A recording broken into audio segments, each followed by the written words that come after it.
So as you can see here, I'm down in the Peterhead building, the old building on Cardiff Bay.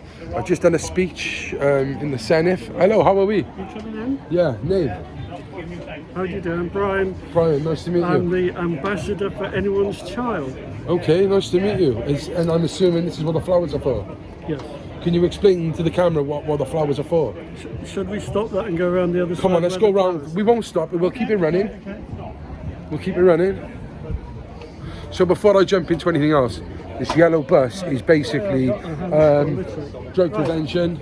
If you see the sign there, government figures are always behind the times. These are figures from 2 years ago.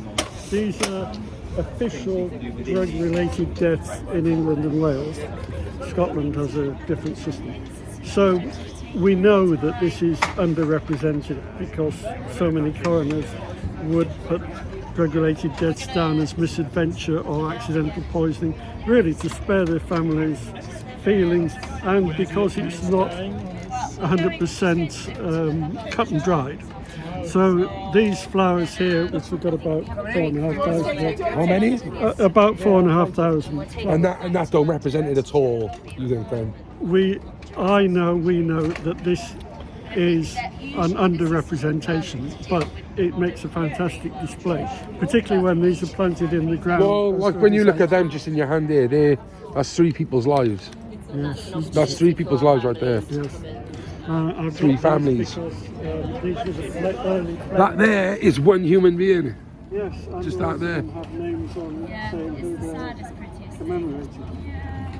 The saddest, prettiest Taking thing. the plain early ones to decorate them some more because even the splodge of colour makes them look much more like an actual flower. Yeah. And these are what forget-me-nots look like.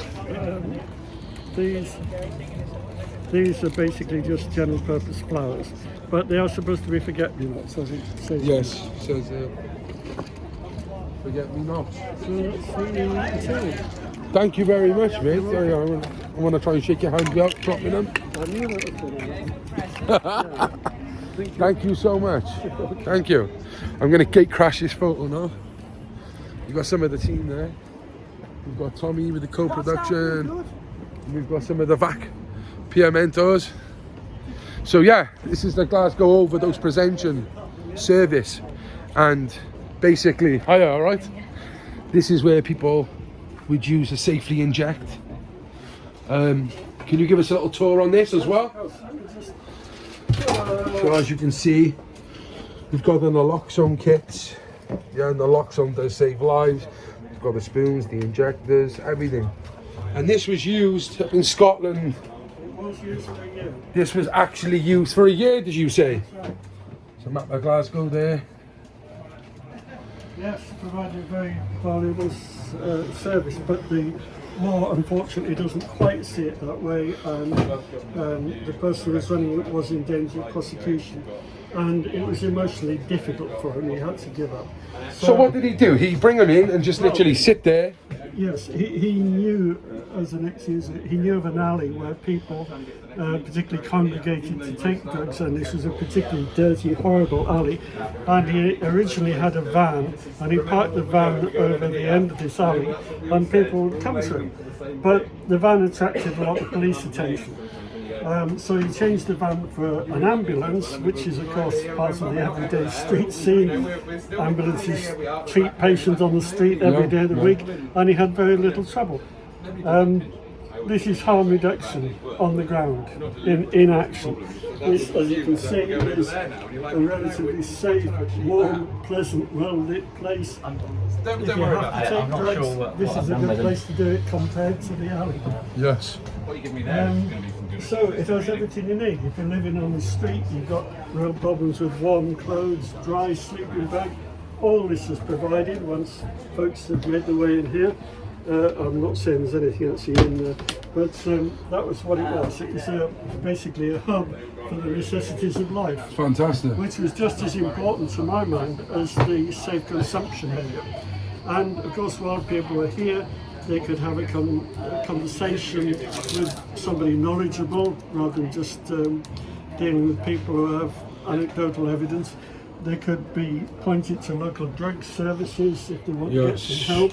They're given the facts about drug taking, needle exchange, naloxone, as you've already covered, nasal naloxone. Yes. This is the latest one. I've seen that. Very easy to use, very effective, relatively expensive, unfortunately, but very good.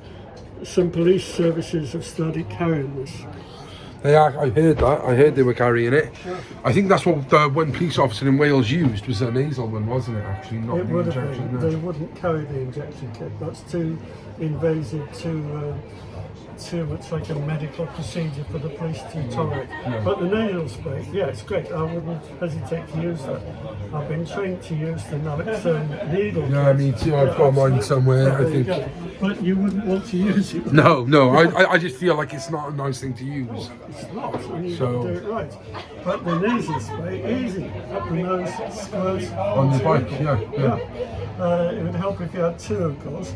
But then that's the same for the injection. In the injection, yeah. Yeah. Oh, listen, mate, it's been a pleasure. Did you say your name was Brian. Brian? Nice to meet you, Brian. And if there's one message you want to give the people, what would it be? Harm reduction works. Thank you. Stay central.